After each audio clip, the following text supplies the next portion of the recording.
Welcome to a special video podcast presented by the Drexel University Public Relations Student Society of America, Breaking Boundaries, the Revolution of Social Media. This podcast was recorded on May 5th, 2009 in the Basson Auditorium at Drexel University. At the lectern is Nancy Lan, Vice President of PRSSA. I am the Vice President of Drexel Public Relations Student Society of America. I'd like to welcome you all tonight to our social media event, Breaking Boundaries, the Revolution of Social Media. We're thrilled to have an excellent panel of speakers with us tonight. Their expertise ranges from online journalism to blogging, from podcasting to anything you can Twitter under the sun. First of all, we'd like to thank you for coming out tonight in this beautiful weather that we're having, and we're really glad that you are here with us. Second of all, I would like to introduce our moderator tonight, Mr. Rick Alcantara. Rick is the founder and principal of Terra Communications, and over the last 17 years, his award-winning work has included everything from online communication to communication planning and research. He's one of our region's top experts in the field of communication, social media, and we are very, very happy to have him tonight. If you have any of your own questions during the Q&A session, we really want you to speak out to. Tonight is about what you want to learn, what our speakers can bring to you, to your organizations, to your work. So if you have anything that you want to put out there, we really encourage you to step up. I'd like to welcome Rick to the stage. Rick will actually also be speaking at a couple of other events upcoming. He will be at King of Prussia on May 22nd, speaking to the Project Management Institute. Also on May 28th, he'll be speaking to the Center City Proprietary Association about communication in a tough economy, which I'm sure we can all relate to right now. Rick obtained his master's degree at Rowan University and his bachelor's from Susquehanna. So please join me in welcoming Mr. Rick Alcantara.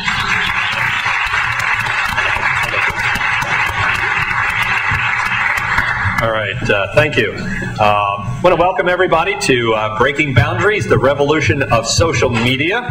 And again, I'm Rick Alcantara. I'm the founder of Terra Communications. And for the next 45 minutes or so, we're going to discuss the business benefits, challenges, successes, and future of social media. We're also going to delve into a discussion about some of the most frequently used and most promising social media technology. And by the end of the discussion, we hope that you leave here today with a clearer understanding of social media, a desire to implement it in your personal and professional lives, and quite possibly employ it in ways that benefit your community, your country, and even this great big planet that we all share. I'm going to try my hardest to keep the conversation moving, to avoid a lot of technical jargon, and to, of course, get our panelists actively engaged in the discussion. I'll start the discussion with a series of questions for our panelists. I'll encourage them to support, enhance, or even rebut the responses of their fellow panelists. Unfortunately, I have forbidden all of them from tweeting during the event.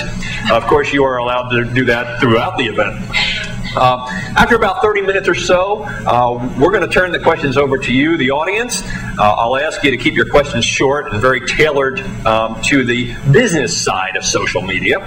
And then after the Q&A is finished, I'll ask Franny DeFranco, who's the returning Drexel University PRSSA chapter president, to return for some closing remarks. And then we'll adjourn to the lobby for some networking and refreshments. And I'm certain that our panelists will stick around for a little while afterwards to answer any of your questions, to sign autographs, and what have you. With that, let's get started. I will like to introduce our panelists. I'll start way down on my left. The lovely redhead down there is Gloria Bell, and with over 25 years of successful business operations and communications experience, Gloria Bell is now the owner of Red Stapler Consulting and a founding partner of Red Stapler Events. And Gloria works with freelancers, small businesses, and startup companies to provide them with office management, back office administration, social media consulting, and event management services. Gloria is well known as a passionate social media practitioner, entrepreneur, blogger, and volunteer in the Philadelphia area. Over the past year, Gloria has co-founded Geeks Who Give, co-organized Twestival Philadelphia, and is involved with Social Media Club Philadelphia, Philly Startup Leaders and Entrepreneur Expo, Health Camp Philadelphia, Podcast Philadelphia, and Bar Camp Philadelphia, and somewhere in there she gets a rest. Gloria is also a guest advisor for Advanta's Idea Blob and Blob Live, and truly believing in the business benefits of community, Gloria also acts as community manager for Bridge Market Group. Next to Gloria is Valeria Maltoni, and Valeria helps businesses understand how customers and communities have changed marketing, public relations, and communications, and how to build value in this new environment. As a communicator with 20 years of experience, 20 of which has been in the online arena, she specializes in marketing communications, customer dialogue, and brand management. Valeria has come to define modern business as a long and open conversation, and Conversation Agent, her blog, is recognized among the world's top online marketing blogs, and I highly recommend that you go and check it out as soon as you get home tonight. Next to Valeria is Steve Lubetkin. Steve Lubetkin, APR Fellow PRSSA, is the managing partner of both Lubetkin and Company, a diversified public relations, internet broadcasting, and communications consulting practice, and its subsidiary, Professional Podcast LLC, which produces audio and video podcasts. Steve is a senior fellow of the Society for Communication Research, a global nonprofit think tank dedicated to the advanced study of new communication tools, technologies, and emerging modes of communication and their effect on traditional media, professional communicators, business, culture, and society. The Society's fellows include more than 36 futurists, scholars, business leaders, professional communicators, members of the media, and technologists from around the globe. Next to Steve, we have Kate Shields, and Kate is an award-winning public relations and social media professional with more than 10 years of diverse experience. She has worked within both agencies and Fortune 500 corporations to develop and execute business-to-business and business-to-consumer marketing communications and social media strategies. Kate began her career at Vault in 1998, 3 days after earning her master's degree in public relations from the nationally acclaimed SI Newhouse School of Public Communications at Syracuse University. Currently, she leads strategic PR planning and social media programs for clients such as Tasty Baking Company, Rita's Water Ice, Apple Vacations, Campbell's Soup, and many, many others. And finally, next to Kate is Scott McNulty, and Scott has been blogging for almost 10 years now, even though a lot of his friends beg him to stop. His hobby has soon turned into a career as chief blogger for Comcast. His first professional blogging gig was as a blogger for TUAW, the unofficial Apple weblog. He is now a frequent contributor to Macworld Magazine and MacUser.com. Scott is also the author of Building a WordPress Blog People Want to Read, and Twitter's under the name Blank Baby.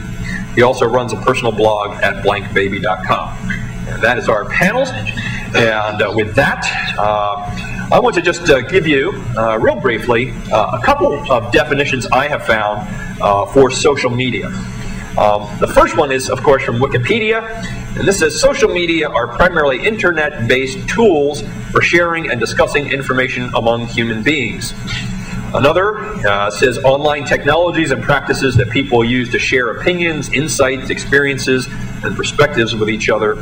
And a third one says social media is a collection of tools and online spaces available to help individuals and businesses to accelerate their information and communicate needs. Well, to me, all of these definitions seem overly technical and software specific. So I think I'm going to try to ask our panelists here to kind of elaborate a little more, and that we can get a better feel for what social media really is, and they'll open up our eyes, I'm sure. So why don't I start with our first question, and I want to ask, maybe I'll start with Scott on this end. In your opinion, how do you see social media differing from traditional media? That is a good question. Can I? Sure. Hello. So social media, I guess the big difference is the word social, that people can interact. Traditional media is kind of broadcast, so you are the receiver of the broadcasts from the media, whereas in social media, you're engaged in a two-way conversation, I guess is how I would describe it. Yeah, I would also like to add something. Traditional media is information that is usually they would like to say, deeply researched and packaged and edited, and there is a whole process that they go through to produce the news and share the news. With social, it's more immediate. So you have more opinion, less sometimes verified checks up front.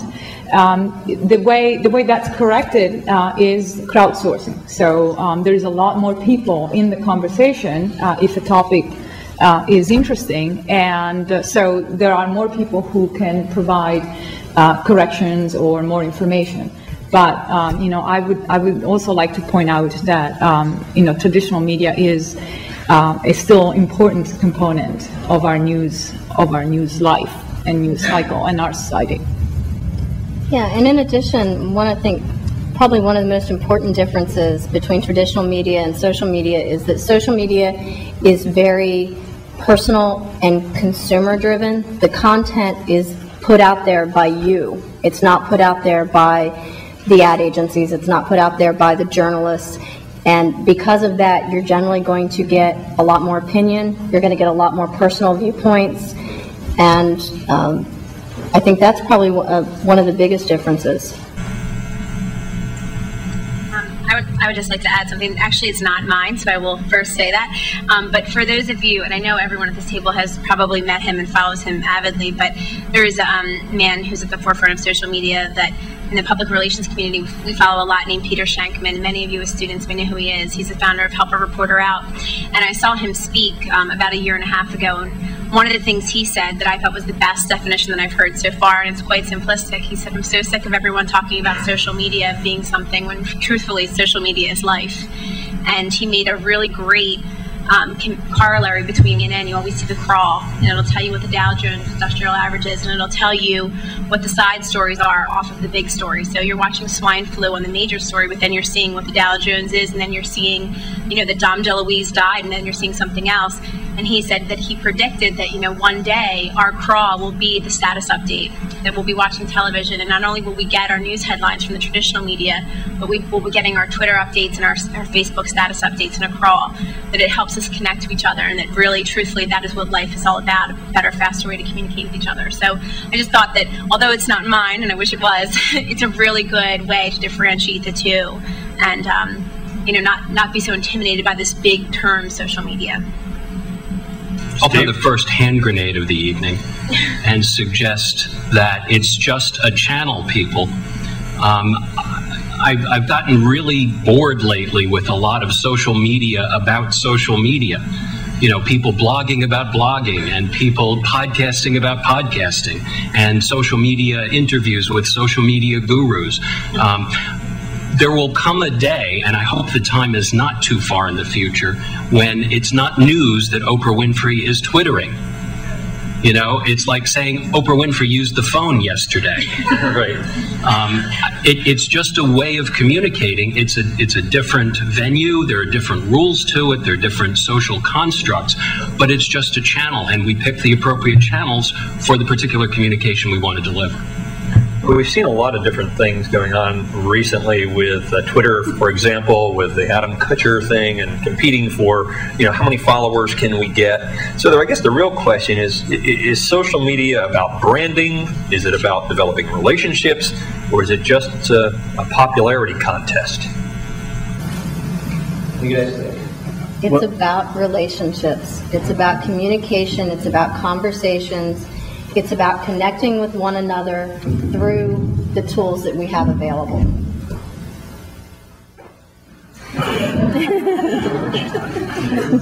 That was Theme. Anybody else? Any other thoughts? All right.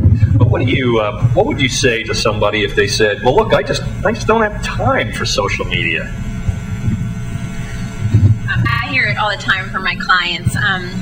Specifically corporate clients who just can't get over the fact that people have time to say what they're making for breakfast in the morning. And all I say to them is what they do, have time, and you better pay attention to that.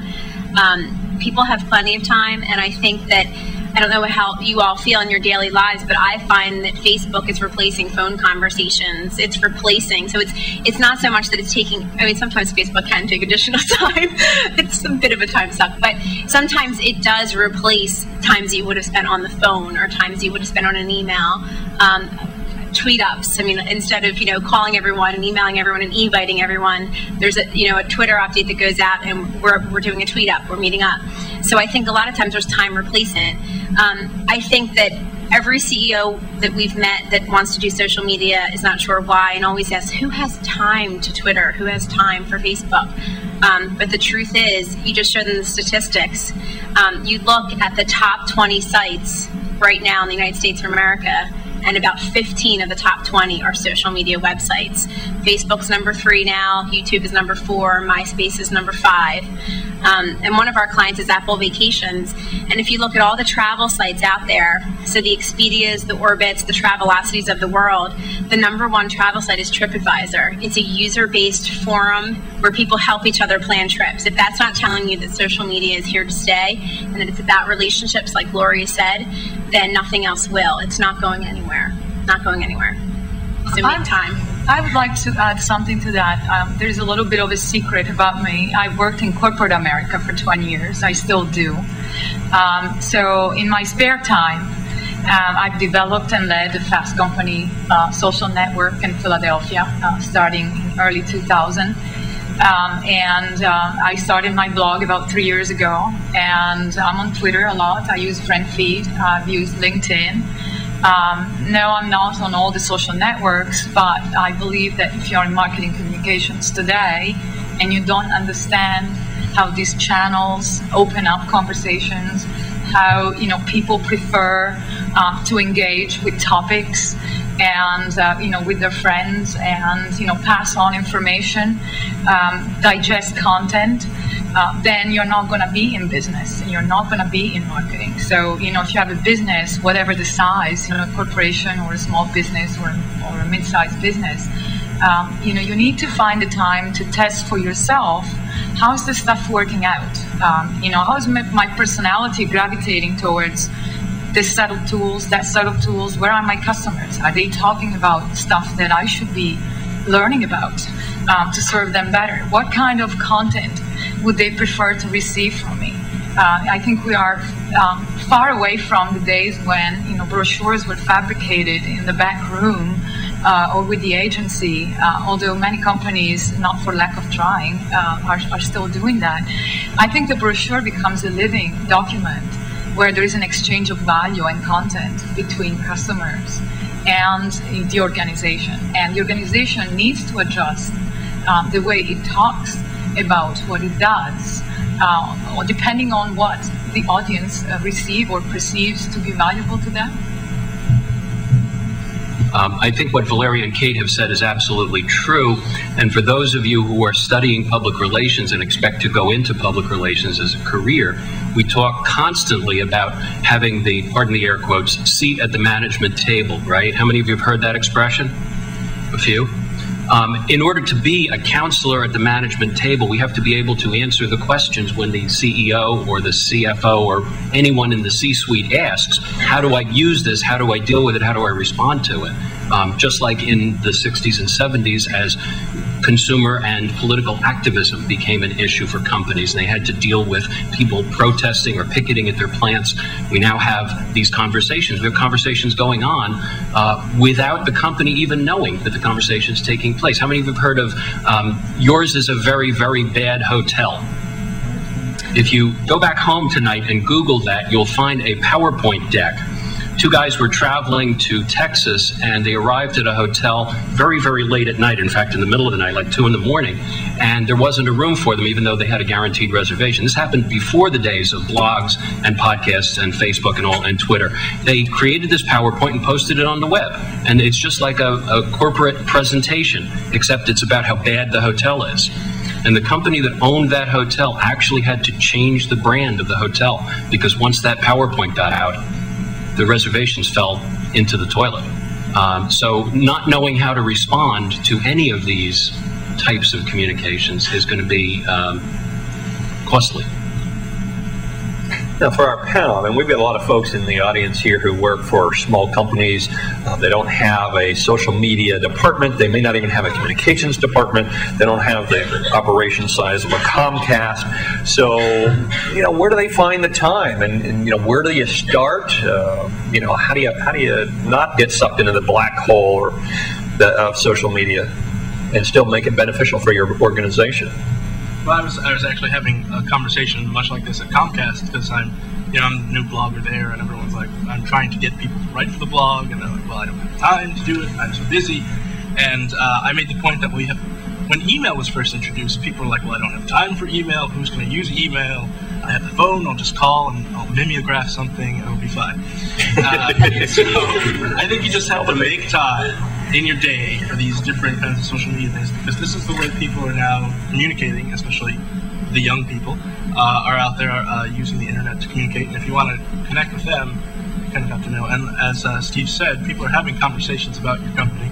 You have to make sure that you're part of it. So.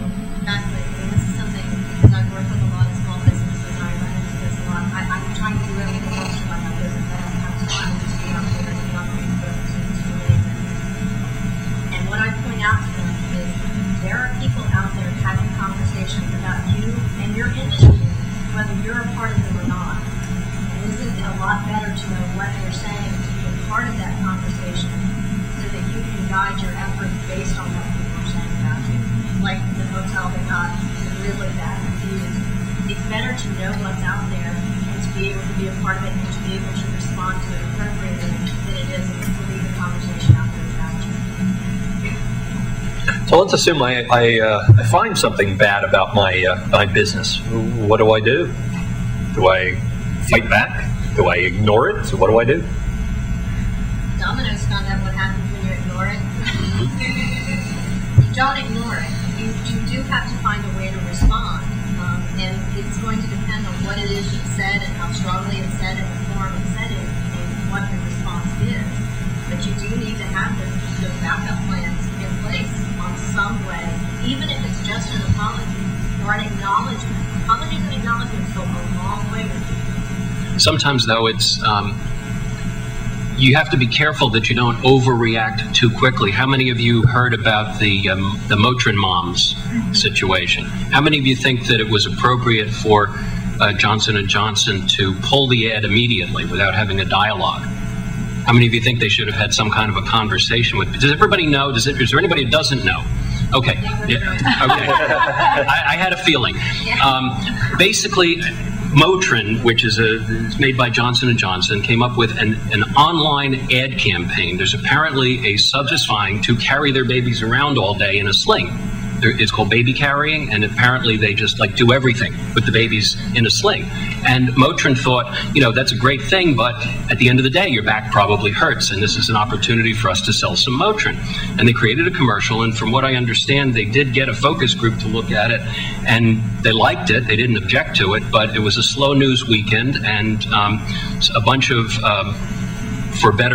for lack of a better term, mommy bloggers took after it on Twitter and just ripped the living daylights out of it over a long weekend. I guess it was Good Friday weekend, Easter weekend, something like that.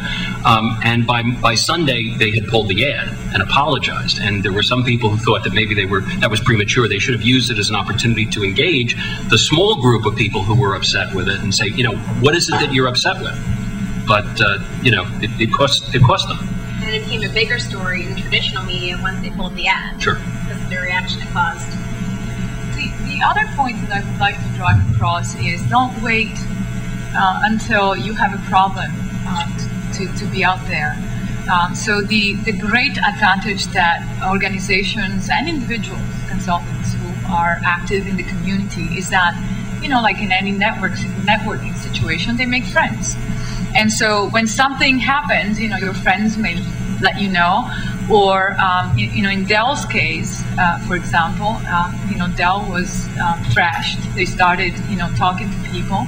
Their policy is they talk to everybody. They respond to every comment because they never know who's important. Doesn't matter if you have 5 readers. And in one instance, what happened is that all that goodwill they built this little guy with a little blog with 5 readers was the first one to defend them in a discussion at another blog. And see, people, and you know it for yourself, you believe your friends and your peers more than you believe the corporate geek or the PR person. You're not going to believe that. And when you are in the PR situation, you are much better off if you're a friendly PR person, somebody who is given to the community, who's been out there, who's shared resources, who's been helpful. So there is no need to be in crisis and reaction mode once you've been in friendly mode. My question really for you then is, I'm going to spend money on this. I own a company. I'm either going to do it myself, I'm going to commit the time, I'm going to commit the money, or I'm going to pay somebody to do it. But, unlike other operations within my company, I can measure R&D, I can measure sales. How am I going to measure the effects of social media? As a PR person, one of my most favorite things about social media is that it is more measurable.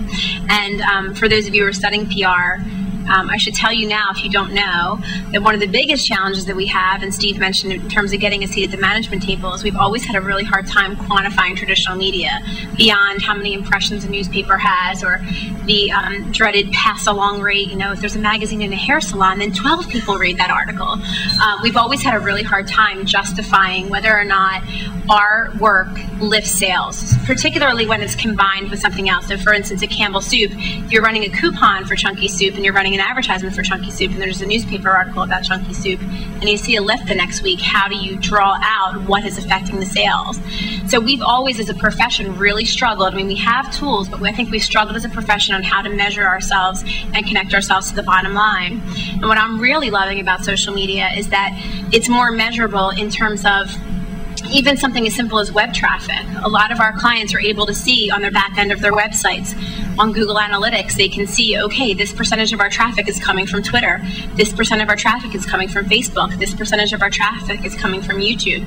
So I am finding that it's more measurable as a PR discipline than anything we've ever had before. I also think that you're seeing a more quantifiable, quantitative results, just sentiment of people. You're able to see positive and negative sentiment more clearly than you ever could before. You could never see someone's article reaction as they read it in their living room. On Philly.com, with the forums, you can see people's reaction to articles in live time. So if anything, social media is helping us qualitative-wise and quantitative-wise capture what sentiment is. So it's, to me, more measurable than ever before. And I think that as students of PR, what's exciting for you and what's a huge opportunity for you, and Steve touched on it, is that you have to remember too that you're in a generation where this is really part of your life. And that's a tremendous advantage, because I've only been out of school for more than a decade and I had to learn all this stuff. I didn't have the internet in college available to me. I didn't have a personal computer in my room available to me. So if there's anything, it's that your generation is tremendously advantageous. And I just think that your natural inclination to use social media is a huge benefit in your career if you really know how to leverage it for what you want to do. Scott, could you give me some examples of things that Comcast has done that's really benefited your company just through the use of social media? Well, sure. I mean, there's the big thing at Comcast, of course, is customer service.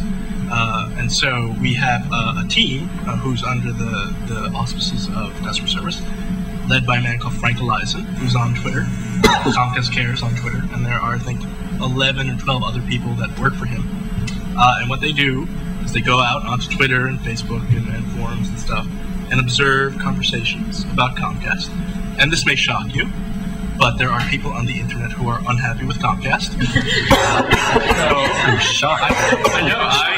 Who knew? So Frank and his team on Twitter, they are famous for replying to someone who's like, Comcast sucks. And they will just reply and say, can we help? And that's all they do. Just say, can we help? And if the person replies like, whoa, my internet's down, can you help me out? Then they just help resolve that problem. And that's it. That's their strategy. And it's not a PR thing. Frank just started doing it. We don't push it as PR. It's just part of our customer service thing. And the way Frank describes it is, people can call us on the phone and complain, and people can use Twitter to complain. There's no real difference. We should be monitoring both and responding to complaints wherever they are. And so that's what Comcast is. I wanted to add a couple of resources for those folks who are interested in measurement. There is a fantastic blog and body of work by Katie Payne on measurement for PR that you should look up, definitely. And there is also an agency by the name of Shift Communications that has invented or created the social media release. It's public relations on steroids, public relations chunked and organized in ways that are easier for people to grab pieces of it, visual or what have you, and share them with others. So you will find, both of the work of the agency and Katie Payne very interesting. Yeah, I also want to throw out something too, because we're talking, Gloria and Kate both talked about the measurable portion of social media. We can't forget the immeasurable portion. There is a term that has become very near and dear to my heart and to my clients' heart lately. We all hear ROI. Everybody wants to know, what's my return on my investment? How about what's my return on my influence? And that's a huge piece of social media. What kind of influence are you now having because you're choosing to be a part of the conversations that are already happening? How would you actually measure that? It is not necessarily measurable. When you monitor, you can use a lot of the metrics that are out there to monitor where your traffic's going, who's saying what, are they saying positive or negative things. But beyond that, you have to look at what people are actually saying, the stuff that's not quantifiable, the stuff that you can't sit down and say, they hit my website, 15 times. But I can run through somebody's Twitter stream and see 15 references and 13 of them are positive and 2 of them are negative. Now, I know at least 4 of you are bloggers. Kate, are you a blogger? How many people in this room are bloggers? One of the things that I've noticed, and I read Gloria's site, and I look at her postings on Twitter all the time, Valeria, the same thing. One of the things I've noticed is people who seem to have the most followings, the folks who kind of adhere to a philosophy of kind of paying it forward, if you will. Is that kind of how things should really be? Is that, really what, is that really one of the great benefits of social media?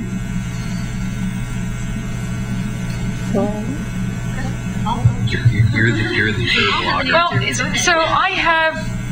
Well, I'm out there for the goodness of my heart, but I also have a series of objectives for my career and for my personal brand, although that's a term I don't like to use.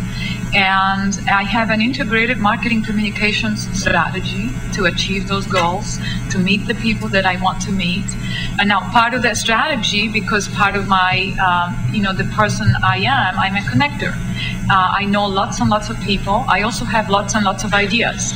So that's perfect. It works very well for me. I can write about the ideas, give them away. I can help people connect to each other. I don't do that as publicly as many would think. It's just the tip of the iceberg, what you see publicly. I have a lot of email, still correspondence with people. I introduce people on LinkedIn. I help people find jobs. I have people find partnerships. It's just part of who I am. But, I'm using my skills and talent to express who I am to then get to my objectives. So I don't think that you should ever forget when you plan your presence, whether it's for your employer or for your own career, to craft objectives and decide. That's also a big part of measurement. How do you know if you're succeeding? And it's also a part of cost. If you cannot participate, or if there are things that you cannot do, what's the cost to your business and to your career of not doing that? Just like Gloria talked about the return on influence concept, for the whole history of the personal computer era, it's been part of the ethos to give back, to share. And I remember in the very early days of DOS-based computers, getting a piece of shareware to research my genealogy. And there was a certain type of report that this software sent an email to the fellow who wrote it, and he said, "Watch the mail." and this is before the days where it was easy to just transfer a file by email. A couple of days later, a diskette showed up in the mail. He had rewritten the program so that it would produce the report